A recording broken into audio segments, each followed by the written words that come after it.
In the theater of modern warfare, the civilian eye is naturally drawn to the spectacular. We watch the fiery duels of main battle tanks, the thunderous barrages of heavy artillery, and the desperate close-quarters clashes inside blood-soaked trenches. But to military strategists, these are merely the symptoms of a much larger, much more fragile ecosystem. The true arbiter of victory or defeat is an unglamorous, highly vulnerable science logistics. An army is a beast that consumes thousands of tons of fuel, ammunition, and rations every single day. Cut off that supply, and even the most formidable armored vanguard becomes nothing more than a collection of static multi-million-dollar iron coffins. Right now, in the sweeping plains of southern Ukraine, a quiet but catastrophic campaign is unfolding.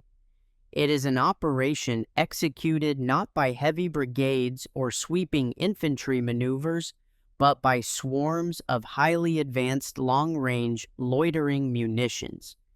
Over the past several weeks, dozens of Russian military supply trucks and heavy fuel tankers have been systematically turned into charred skeletons. But do not look at this as just a list of destroyed hardware. This is a cold, calculated campaign designed to paralyze Russia's operational mobility. These vehicles were not targeted while advancing toward Ukrainian trenches. They were hunted ruthlessly along deep transport corridors dozens of kilometers behind the contact line. By turning Russia's southern rear into a high-risk hunting zone, Ukraine is attempting something audacious, defeating a massive Russian winter offensive before the first artillery shell is even fired. Today, we analyze the mechanics of Ukraine's drone strangulation campaign, the strategic vulnerability of the Mariupol-Melitopol land bridge, and how the introduction of a mysterious new UAV system is forcing the Kremlin to completely reinvent how it wages war. To understand the strategic logic of this drone campaign, we must examine the specific units spearheading it. Reports from the front line highlight the actions of the Specialized Nemesis UAV Brigade alongside other elite drone reconnaissance units. Their objective is clear: shift the focus from fighting the Russian force at the front to destroying the massive logistics machine that sustains it. In military doctrine, this is often referred to as interdiction warfare. For the past 2 years, the war in Ukraine has been defined by brutal attritional battles where Russian forces rely heavily on mass of artillery, massive armor, and massive personnel. However, this reliance on mass creates an extreme vulnerability. The Russian military machine is notoriously heavy. It cannot function on a decentralized model. It requires thousands of tons of daily deliveries to maintain its operational tempo. Consider the compounding effect of losing a single heavy logistics truck. If a truck carrying 152mm artillery shells is vaporized 40 kilometers behind the lines, a specific battery of self-propelled howitzers goes dry. Without artillery suppression, a planned Russian infantry assault fails. To compensate, Russian commanders are forced to reroute other supply columns through longer, less secure bypasses. This introduces friction. In war, friction accumulates, deliveries are delayed, fuel availability plummets, and frontline units are forced to enter combat starved of resources. Let us zoom in on the primary geographic target of this campaign, the vital logistics corridor linking Mariupol-Melitopol and Simferopol. This is the spine of Russia's southern occupation force. To understand its importance, we must look at the grand strategic map. Russia's logistics have historically been heavily reliant on rail networks, a legacy of Soviet military doctrine designed to move massive armies across the Eurasian landmass. However, Ukraine's repeated high-precision strikes on the Kerch Strait Bridge and critical rail junctions have severely compromised Russia's ability to rely solely on trains to supply the southern front. Consequently, Moscow has been forced to shift a massive logistical burden onto rubber-tired road transport. By maintaining constant drone surveillance over this corridor, Ukrainian forces are striking at the concept of operational depth. In classical military theory, the rear area is supposed to be a safe zone where forces can rest, rearm, and reorganize without fear of direct kinetic attack. Ukraine has effectively abolished this safe zone. When every road staging area and refueling point is monitored by overhead assets, Russian convoy commanders are stripped of predictability. They cannot operate on fixed schedules. They cannot utilize large, efficient convoys because a dense grouping of trucks presents a lucrative target for a single drone swarm. This forces them to break their logistics down into smaller, decentralized groups.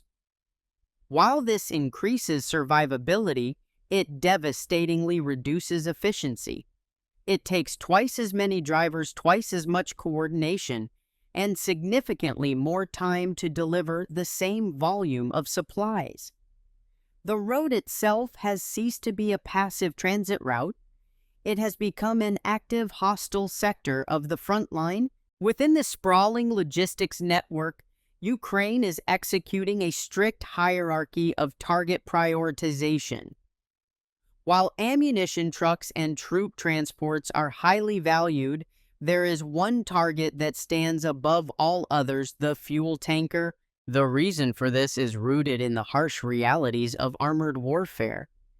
A modern main battle tank like the Russian T-90M is an apex predator on the battlefield, but it is also an incredibly thirsty machine, consuming hundreds of liters of fuel just to travel a short distance. If a mechanized unit lacks fuel, its tactical utility drops to zero. It cannot maneuver to flank an enemy, it cannot retreat to avoid an artillery barrage, and it cannot reposition to evade counter-battery fire. Furthermore, fuel tankers are soft targets. Unlike heavily armored combat vehicles, a fuel tanker is essentially a giant unarmored bomb on wheels. A lightweight FPV drone carrying a basic RPG-7 warhead can easily penetrate the thin steel hull of a tanker, triggering a catastrophic secondary explosion.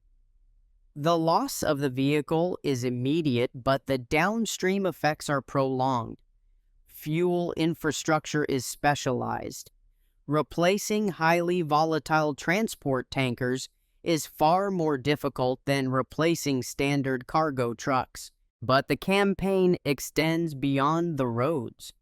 Ukraine is increasingly targeting what military planners call logistics gathering points. Concealed farms, abandoned factories, and small woodland clearings where Russian convoys pause to rest, refuel, or hand over cargo to forward-deployed units. What has enabled this dramatic expansion of Ukraine's hunting zone? The answer lies in a highly classified, newly deployed UAV system that Kyiv has only recently hinted at. Historically, drone warfare in Ukraine has operated on two distinct layers. On the tactical level, you have small, inexpensive commercial FPV drones. They are deadly agile and capable of precision strikes, but they are severely limited by their battery life, radio line of sight, and a maximum operational range of roughly 10 to 15 kilometers. On the strategic level, Ukraine utilizes large, slow-moving, long-range kamikaze drones designed to travel hundreds of kilometers to strike oil refineries and air bases deep inside the Russian Federation. The true urgency of this drone campaign becomes clear when we look at the shifting intelligence indicators across the southern theater. Reports confirm that Russia is currently engaged in a major force concentration around the critical sectors of Mariupol and the wider Zaporizhia front. Fresh, highly capable units, including elite naval infantry and specialized motorized rifle brigades, are being rotated into forward positions. Satellite imagery reveals the expansion of forward staging areas and the accumulation of armored assault groups. The strategic intent is obvious. Moscow is preparing for a powerful, coordinated offensive push designed to shatter the Ukrainian defensive lines in the south and regain the operational initiative. But an army preparing for a major offensive is at its most logistically demanding phase. It is not just about the soldiers in the trenches. To launch a successful breakthrough operation, an army must accumulate mountains of supplies near the starting lines. They need tens of thousands of artillery shells to conduct the initial preparatory bombardments. They need massive reserves of diesel fuel to keep the armored columns moving once a breach is made. They need engineering equipment to clear minefields, and they need medical supplies to handle the inevitable wave of casualties. This is the exact window of vulnerability that Ukraine is targeting. The drone campaign is a preemptive defensive operation. Kiev understands that it is far more effective to destroy a Russian tank's fuel supply while it is still sitting in a rear depot than it is to engage that tank with an anti-tank missile once it is charging toward Ukrainian trenches. If Ukraine can maintain this intense level of logistical interdiction, the upcoming Russian offensive risks being compromised before it even begins. Elite Marine units may possess the training and the morale to launch an assault, but without a continuous, predictable flow of ammunition and fuel, their momentum will inevitably stall within the first 48 to 72 hours of combat. In modern warfare, an offensive that loses its momentum is an offensive that is doomed to fail. As the winter winds sweep across the southern steppes, the war in Ukraine continues to serve as a brutal, real-time laboratory for the future of human conflict. The grand campaign unfolding along the Mariupol-Melitopol-Simferopol corridor is proof that the nature of operational depth has fundamentally changed. Technology has democratized precision strike capabilities. A military no longer needs a multi-billion-dollar air force or hundreds of long-range cruise missiles to isolate a battlefield. Through the innovative, aggressive deployment of intermediate AI-guided UAVs, Ukraine has turned the mundane act of military supply into a high-stakes survival mission. This is a race against time for both sides. For Russia, the challenge is to find a way to harden its logistics, counter Ukrainian technological innovations, and push enough mass forward to sustain their planned offensive. For Ukraine, the goal is to tighten the logistical noose, starving the Russian war machine of the fuel and fury it needs to march forward. Ultimately, this campaign reminds us of an ancient military truth whispered by generals. For thousands of years, amateurs study tactics, professionals study logistics.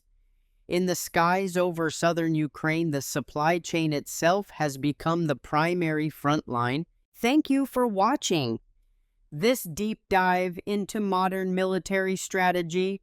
If you found this analysis valuable, please hit the like button, share this video with others, and subscribe for more comprehensive breakdowns of the weapons, tactics, and strategic decisions defining today's global conflicts. What are your thoughts? Can Russia successfully adapt its logistics to launch its southern offensive?